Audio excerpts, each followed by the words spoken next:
भगवान बुद्ध कहते हैं कि दंड से सभी डरते हैं, मृत्यु से सभी भय खाते हैं, जीवन सभी को प्रिय है। इसलिए हाँ जी। आप ऐसा व्यवहार करें जैसा आप स्वयं के प्रति चाहते हैं। ये एक सिद्धांत 4 नैतिक मूल्यों की स्थापना करता है। कि अगर ये एथिक्स ट्रांसफर ना हो, जैसे बंते जी ने भी बताया कि विचार भी मरते हैं अगर उसको प्रसार करने वाले ना हो, अगर ये एथिक्स ट्रांसफर ना हो तो आप कितने भी संगठन बना लीजिए सर, अगर एथिक्स के साथ नहीं चले। और दूसरी चीज, मेरी महत्वाकांक्षा सांघिक महत्वाकांक्षा से ऊपर है, तो मैं संघ तोड़ने के लिए ही काम करूंगा, संघ जोड़ने के लिए नहीं करूंगा। तो इस अष्टमंगलम फाउंडेशन सर एक धर्मार्थ आंदोलन, ये धर्म और अर्थ दोनों चीजों पे काम करता है। हमारा ऐसा मानना है कोई भी मूवमेंट या मिशन चलाने के लिए अर्थ का होना बहुत जरूरी है, और अर्थ हमारे पास आता है तो उसको संभालने के लिए धर्म की भी बहुत ज़्यादा जरूरत है।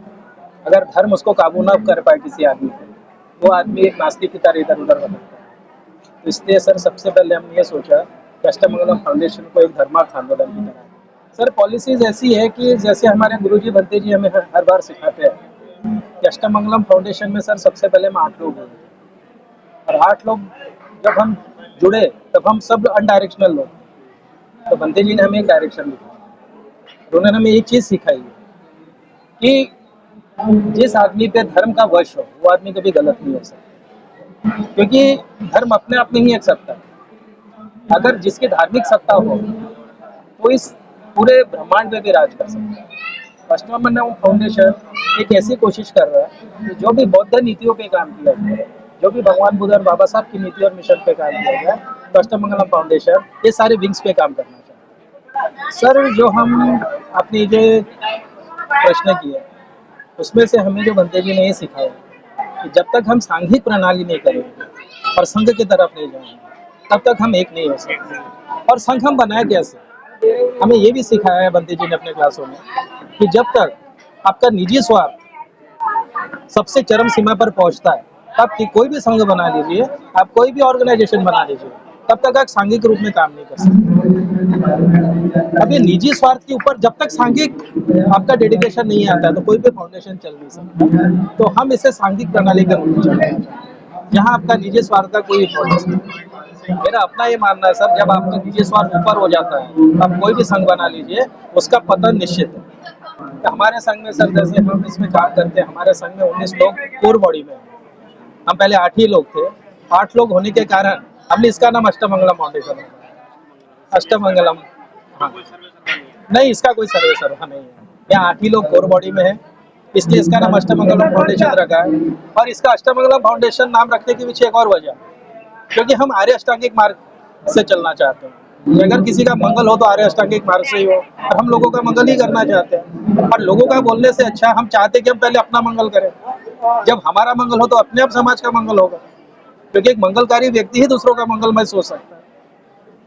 और दूसरी चीज सर, जो 8 मार्ग भगवान बुद्ध ने भी बताए, हम उस 8 मार्ग बंते जी के राह पे चलना चाहते हैं, इसलिए उसका नाम हमने अष्टमंगलम फाउंडेशन रखा। संघ किसी भी दिशा में काम करें, उसकी नीतियां गलत ही क्यों ना हो, अगर उसकी गलत नीतियां हैं तो वो संघ समाज में अराजकता और हिंसा का साम्राज्य स्थापित कर सकता है। संघ में ऐसी पावर है, वो चोरों का संघ हो, बदमाशों का संघ हो, देखिए आतंक फैला देता है, सरकारों को हिला देता है, ये संघ की ही पावर होती है। तो संघ में पावर तो होती है, अब निर्भर ये करता है कि वो संघ के उद्देश्य क्या है, वो किस दिशा में जा रहा है। संघ जब किसी दिशा में जाता है तो अपनी विजन को वो प्राप्त करता है। तो ऐसे अष्टमंगलम का अपना विजन है, अष्टमंगलम का अपना मिशन है, उसका अपना वैल्यू है, ऑब्जेक्ट्स हैं, तो अपने रिसोर्सेज को भी जो उसका विजन है उसके लिए वो कार्य कर रहा है। तो विजन अष्टमंगलम ने कुछ अलग से नहीं रखा है, विजन तो हमारे पूर्वज ऑलरेडी जो है स्थापित करके गए हैं। तो अष्टमंगलम जिस विजन को मानता है वो विजन है प्रबुद्ध भारत, एक ऐसा देश जहाँ पर जो समाज है वह समाज, साम्राज्य, संस्कृति, ये 4 मूल्यों पर आधारित हो। भगवान बुद्ध कहते हैं कि दंड से सभी डरते हैं, मृत्यु से सभी भय खाते हैं, जीवन सभी को प्रिय है। इसलिए आप ऐसा व्यवहार करें जैसा आप स्वयं के प्रति चाहते हैं। ये एक सिद्धांत 4 नैतिक मूल्यों की स्थापना करता है। जहाँ अपने समान सबको देखते हैं, तो सबसे पहले हम समानता को स्थापित करते हैं, और जैसे समानता को स्थापित करते हैं तो हम अपने समान, हम स्वतंत्र जीना भी चाहते हैं, हम दूसरों को भी स्वतंत्रता देना चाहते हैं, और जब स्वतंत्रता देते हैं तो हम दूसरों को बंधुत्व, रिस्पेक्ट के भाव से भी देखते हैं। और समता, स्वतंत्रता, बंधुत्व, इन तीनों को एक शब्द में कहें तो हम न्याय कहते हैं। तो एक ऐसा देश जहां पर समता, स्वतंत्रता, बंधुत्व और न्याय जैसे नैतिक मूल्यों की स्थापना वाला समाज, साम्राज्य और संस्कृति की स्थापना करना, ये प्रबुद्ध भारत, हम एक ऐसा भारत देखना चाहते हैं जहां पर एक न्याय प्रिय व्यवस्था को हम स्थापित कर सकें। वह समाज इन 4 नैतिक मूल्यों को आधार मानते हुए अपना जीवन जीना चाह रहा है। ऐसे 4 नैतिक मूल्यों की स्थापना करना, ये बाबा साहब का उद्देश्य था कि वो एक ऐसा भारत आने वाली पीढ़ी को सौंप के जाना चाहते थे जहाँ हिंसा, अराजकता, अन्याय, शोषण, इनसे मुक्त भारत को देखना चाहते थे। देखिए, अभी जो संगठन चीजों को बर्बाद किए जा रहे हैं, बहुत सारे संगठन है, तो यही कहेंगे हम कि कहते हैं चुप रह करके भी कातिल की मदद होती है यारो। तो अगर आप चुप्पी साधे हुए हैं, अच्छे लोग अगर चुप्पी साधे हुए हैं, तो चुप रह करके भी हम शत्रु को मदद कर रहे हैं। अभी समझिए, हम यहाँ पर इतने लोग बैठे हुए हैं और कोई व्यक्ति आपके साथ कुछ अभद्रता करने लगे और मैं यहाँ चुप बैठा रहा हूँ, तो मेरे चुप रहने का हम सोचें अरे मैं साधु आदमी हूँ, मैं झगड़े फसाद में नहीं पड़ता हूँ और मैं थोड़ा सा अपना चेहरा घुमा लूँ, तो इसका मतलब क्या है? इसका मतलब हम उसको सपोर्ट कर रहे हैं, चुप रह करके हम उसे सपोर्ट कर रहे हैं। एक बार यदि मैं खड़ा हो जाऊं और दहाड़ करके उनको अगर मैं रोकूं, तो 4 आदमी हमारे साथ और खड़े हो जाएंगे, उनकी हिम्मत नहीं पड़ेगी। तो वैसे ही जो कार्य हो रहा है, अब उसमें कुछ ऐसे लोग कार्य कर रहे हैं कि अच्छे लोग बैठ करके देख रहे हैं। अच्छे लोग अगर उस प्रयास में लग जाएं अपनी हिम्मत से, तो बेहतर से हम समाज को अच्छी दिशा में कन्विंस कर सकते हैं। तो अच्छी दिशा में समाज को कन्विंस करने वाले अच्छे प्रचारकों की जरूरत है। कहते हैं कि कोई विचार मरते नहीं, लेकिन विचार भी मरते हैं। वो विचार मर जाते हैं जिसके प्रचारक नहीं रहते। तो आज जो विचार फल फूल रहा है, उसके प्रचारकों का जो प्रचंड दल है, वो पूरे बलपूर्वक प्रचार में सक्रिय हैं, और जो अच्छे लोग हैं वो अपने विचार का प्रचार करने में कमजोर पड़ रहे हैं। देखिए, हमारा बहुत ही साधारण सी मेरी शुरुआत थी, धीरे धीरे इस दिशा में जैसे जैसे सोच रहा हूँ वैसे वैसे मैं प्रोग्रेस कर रहा हूँ। हमने एक सामान्य सी स्थिति देखी जब मैं बौद्ध दर्शन में मैं मास्टर कर रहा था, एमए कर रहा था। उस दौरान मैं पढ़ते हुए देखा कि क्या क्या समस्याएं हैं सोसाइटी में, मैं क्या कर सकता हूँ एज ए बौद्ध भिक्षु। तो मैंने देखा कि लोग बौद्ध धर्म का प्रचार कर रहे हैं, भगवान बुद्ध के विचारों को बता रहे हैं, मैं ऐसा नया क्या करूं। तो मुझे ऐसा लगा कि दुनिया में एक बड़ी विश्वव्यापी समस्या है पर्यावरण। अगर भगवान बुद्ध कहते हैं अगर जल और जीवन ये दोनों विषैले हो गए, जल और वायु, सॉरी जीवन नहीं, जल और वायु ये दोनों विषैले अगर हो गए तो जीवन नष्ट हो जाएगा, दुनिया में कोई जीवन नहीं रहेगा। इसलिए इस धरती पर एक मनुष्य होने के नाते हमारी एक जिम्मेदारी, नैतिक जिम्मेदारी है कि हम यहाँ पर वायु को दूषित होने से बचाएं और जल को दूषित होने से बचाएं।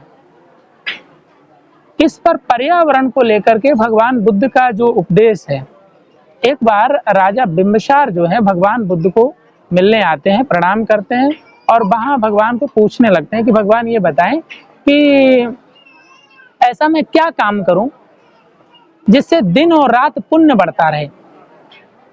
केसंग दिवाचरत्तोचा सदा पुण्यं पवड्डति, कैसे दिन और रात पुण्य बढ़े, ऐसा मैं क्या करूं। तो भगवान बुद्ध उन्हें जवाब देते हैं, आराम रोपा वन रोपा ए जना सेतु कारिका। तो उसका आशय है कि आप जो है जगह जगह रास्ते पर चलते हुए आराम गृह, भिक्षुओं के जो आराम गृह निवास है, यात्री निवास जैसे प्रतीक्षालय, कहीं आते जाते समय लोग रुक पाए, वहां पर पानी की व्यवस्था, नलकूप, प्याऊ की व्यवस्था, और वन रोपा, वनों का रोपण, रास्ते के किनारे अच्छे वृक्षों का रोपण करना, अगर और भूमि है तो उस पर बहुत सारे वन, ऐसे उपवन बनाना, बगीचे बनाना, जहाँ अनंत जीव जगत वहाँ रह सके, उन्हें रहने के लिए आसरा मिल सके, भोजन मिल सके और पूरी जीव सत्ता को प्राण वायु मिले। तो अगर एक बार कोई वन लगाए, पेड़ लगाए, तो अनंत काल तक उनको जो है प्राण वायु मिलेगी। तो इससे क्या है कि आपका रोज पुण्य बढ़ रहा है। अगर आपने ये चीजें एक बार स्थापित की तो अनंत कालों तक पुण्य बढ़ेगा। सेतु कार्य का, अगर सेतु मतलब ब्रज, उस समय आने जाने रास्ते पर, नदियों पर ब्रज की बहुत समस्याएं थी, नहीं हुआ करते थे, तो बाढ़ आया करती थी। तो ऐसे में उन्होंने सेतु पुल निर्माण के लिए कहा। अगर एक बार राजन आपने बना दिया तो अनंत काल तक लोग उससे पार जाते जाएंगे और रोज उससे पुण्य का सृजन होगा। तो पर्यावरण को लेकर के ऐसे बहुत सारे आदेश हैं। मैंने वहीं से शुरुआत किया कि हमें कुछ फेलोशिप वगैरह मिलती थी, एमफिल में आया तो हम अपनी फेलोशिप बचा करके जो रेवेन्यू की भूमि थी वहाँ मैंने पेड़ खरीद के लगाना, उनको संरक्षण देना। धीरे धीरे लोग हमारे साथ जुड़ते गए। कोई मेरा विशेष ऐसा उद्देश्य नहीं था कि मैं किसी बुद्धिस्ट कम्युनिटी के साथ ही काम करूं।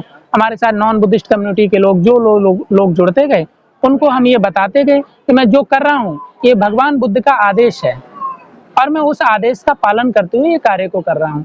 ऐसे मैंने बुद्धा शांति उपवन बनाया, वैसे ही मैंने सम्राट अशोका शांति उपवन बनाया। ये 25 एकड़ 13 एकड़ बड़ी बड़ी लैंड में जमीन में है और जहाँ पर मैं ऐसे पूरे वर्धा में 84,000 पेड़ लगाने का प्रयास कर रहा हूँ। तो उसको लेकर के हमने बहुत सारे लोगों को मिले। जब मैं वर्ष में कुछ इस तरीके के शिविर लगाता हूँ, कुछ वार्षिक प्रोग्राम करता हूँ जिसमें हम भगवान के बुद्ध के वचन, उनका जीवन चरित्र लोगों को सिखाता हूँ।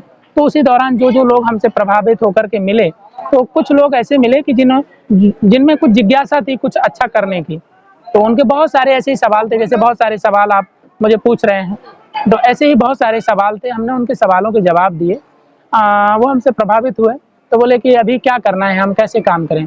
हमने कहा एक काम करिए, हमें जो काम करना है उसके लिए 6 महीने हमारे साथ आइए, बैठिए, हम मिलकर के अध्ययन करते हैं।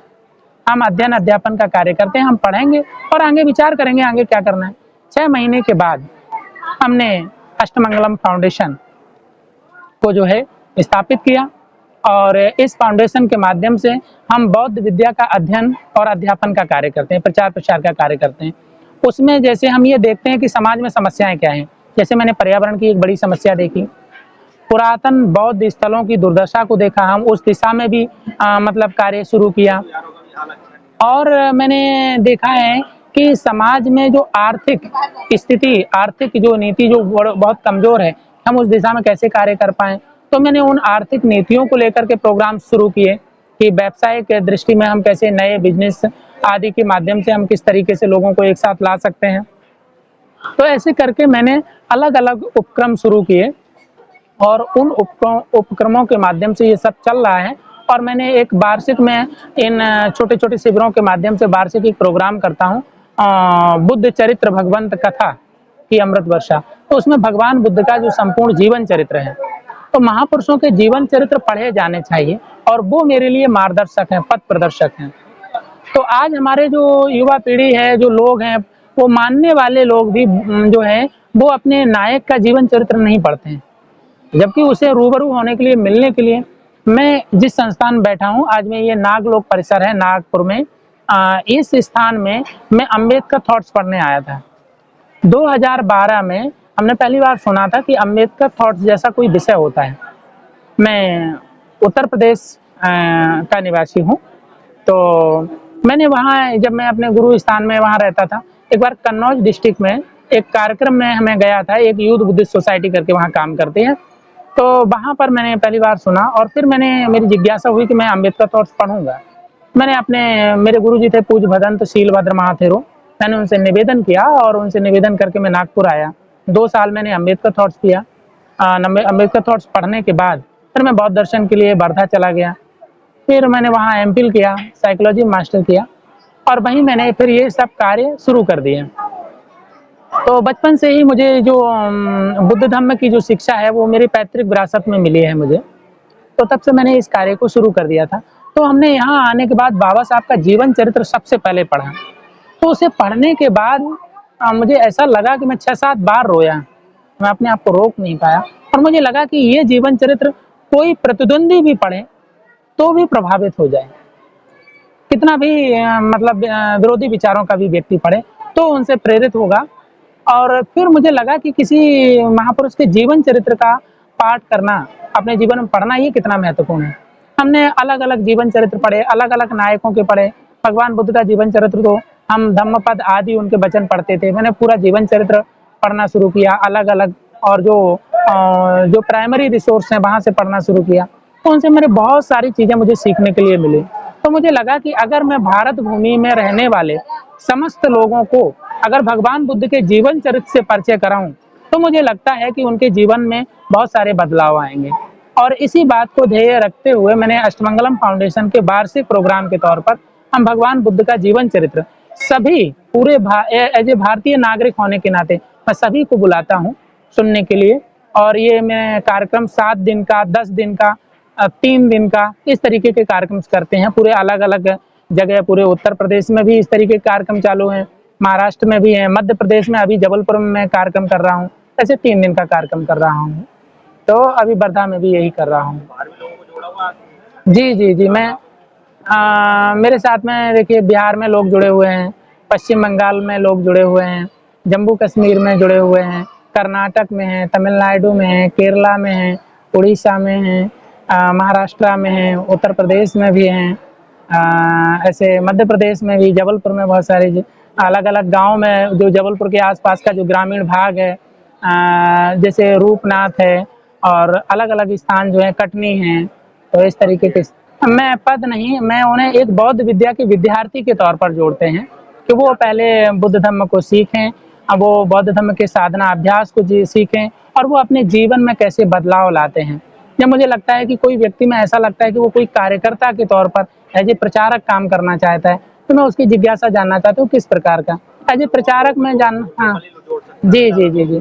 तो फिर हम उनको स्थानीय तौर पर एज ए मैं कार्यकर्ता के तौर पर भी उन्हें ये तय करता हूँ कि उन्हें किस प्रकार की ज़िम्मेदारी दी जाए, और मूल तौर से हम एज ए प्रचारक ही उनको ये करते हैं। मैंने कुछ सिलेबस बनाया है कि कम से कम 1 साल का सिलेबस अगर उन्होंने अध्ययन में पूर्ण किया है, तो वो एज ए प्रचारक फील्ड में कार्य कर सकते हैं। सर, उदाहरण तो हम इसलिए दे रहे थे जिससे हम सीखे, हम उसी का उदाहरण देंगे।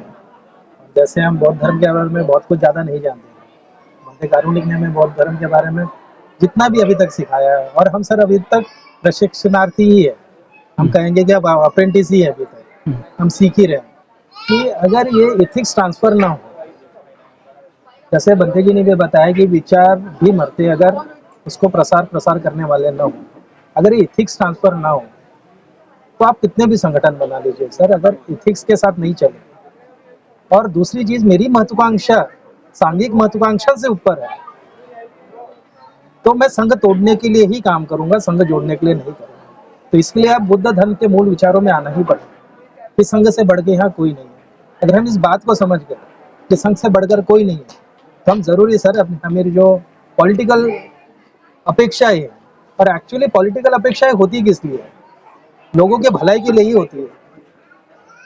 अगर हम ऐसे सोचेंगे कि हमें ऐसा पॉलिटिकल सिनेरियो बनाना है जो जनहित और लोकहित के लिए ही काम करेगा, और उसमें हमारी महत्वाकांक्षा या हमारी वैयक्तिक महत्वाकांक्षा कोई महत्व नहीं रखती, अगर हम इस विचार को फैलाने में सर सक्षम हो गए, तो निश्चित ही हम, बहुत ही आपके चैनल के माध्यम से कहना चाहूंगा सर, दूसरा बाबा साहब पैदा होने वाला नहीं है, हमें अपने में से ही किसी को बाबा साहब बनाना पड़ेगा, और वो सैक्रिफाइस के साथ काम करना ही पड़ेगा।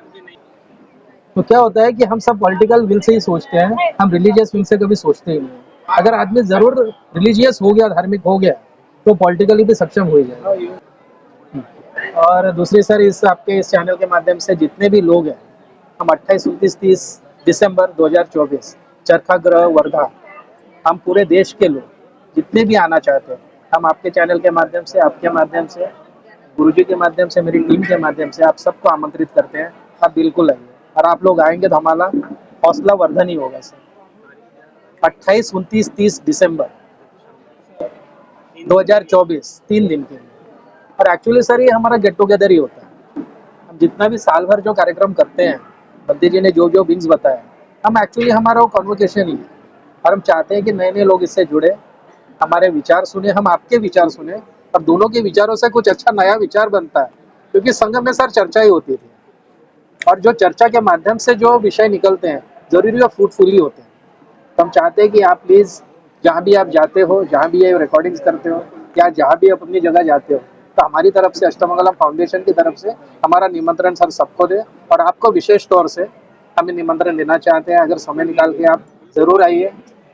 और हमारे सर एक प्रवीण भाई बंसोड़ है, ये हमारे नोडल ऑफिसर है सर, हम इसको एज अ प्रेसिडेंट करके भी ट्रीट करते हैं। ये मेरी टीम है, ये सुमेध बंसोड़। जब हम कोई नहीं था तो सबसे पहले सुमेध ही था, उसके साथ में प्रवीण बंसोड़ आए हुए, उसके साथ विशाल पुलजले आए हुए। सर मेरी पूरी टीम यहाँ आई हुई है, हमारे साथ हमारा महिला मंडल भी है। तो हम यहाँ सीखने ही आते हैं, हमें क्राउड करके नहीं आते। अगर हम यहाँ से कुछ अच्छा नहीं ले जा सकते तो हमारे आने का कोई अर्थ नहीं है। मैं चाहूँगा हमारे प्रवीण भाई बंसोड़ अपने फाउंडेशन की तरफ से एक अपील करे कि जितने ज़्यादा लोग जुड़ सकते हैं उतने जुड़े। मैं चाहूँगा प्रवीण भाई बंसोड़ अपील करे लोगों के लिए।